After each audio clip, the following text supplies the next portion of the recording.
What's up, YouTube? Welcome back to the Wallet Monkey channel, where we give you all the credit intel you need to grow your wallet. Today, we're going to talk about business credit once again, and we're going to talk about fleet gas cards or fleet cards. So these are branded cards, co-branded cards that are designed for a specific gas station for you to use yourself for company vehicles and any staff that you've got.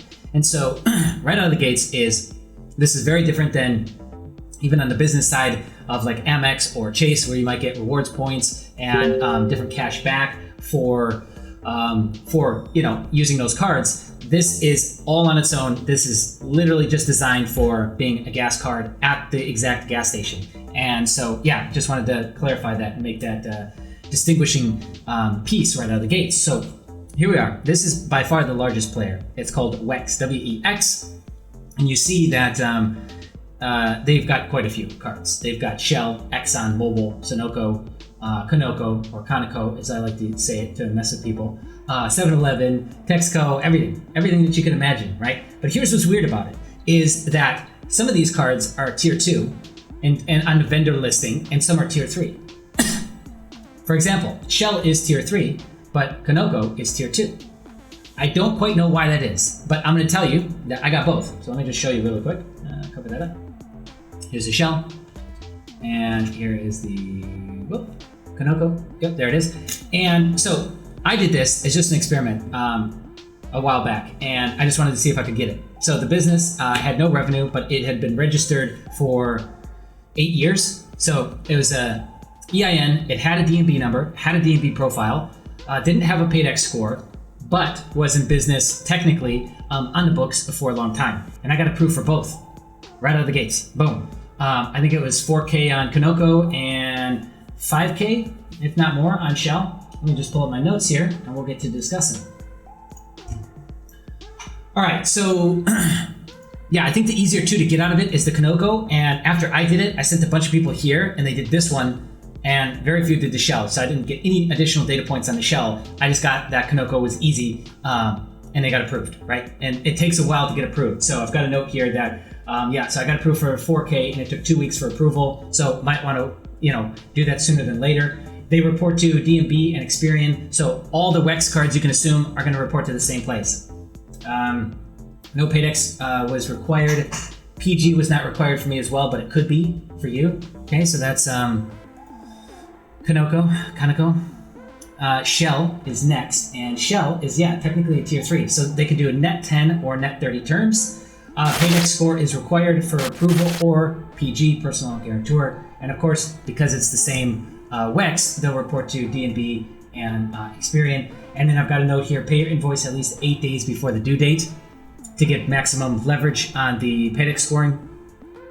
But yeah, the difference between these cards is very little. It's just like, which gas stations do you have in your state or where you're driving, how many stations do they have, and the bonus structure for what you're going to get, right? And that's it.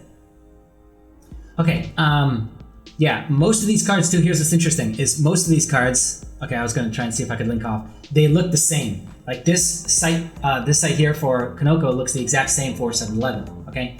So anyways, just keep that in mind. So if it wasn't the Conoco that you needed, just find which one that you need on the WEX site here and go to that, and chances are you'll have pretty similar odds with getting approved, right? Worst case scenario is putting a PG down, which most of the time that doesn't matter, especially with fleet cards and even bank cards. Like 99% of the time, I'd say it doesn't report to your personal, it just matters if you default. If you default, most banks, 9 out of 10, will start to report that to your personal credit. It's just how it goes, right? But out of the gates, that stuff is completely off of your personal record. Like I can confirm with you, Shell and Conoco do not get reported to your personal. And if one of them does, because it's all through WEX, that means none of them do. If one of them did not, rather, that means none of them do. You get my point. Okay, so that covers those two big players. And then the only other guy that you've got is like oddballs, like BP. So BP has 2 card solutions. They've got the MasterCard and then the Fuel Plus program. And the difference there from what I can see is rebates, right? Yeah, so just different gas rebates, okay? And this is all done through Regions, which is new because it used to be through Synchrony Bank. I'd say maybe a year ago, 2 years ago, it used to be through Synchrony. So now it's through Regions. And so that is all going to be changed. If you do PG for this, keep in mind it's going to pull the same personal or consumer bureau that Regions pulls. So just go and check the master credit card lender list on Wallet Monkey, and you'll be able to see, because I can't remember off the top of my head what Regions pulls, and so that'll help you out there.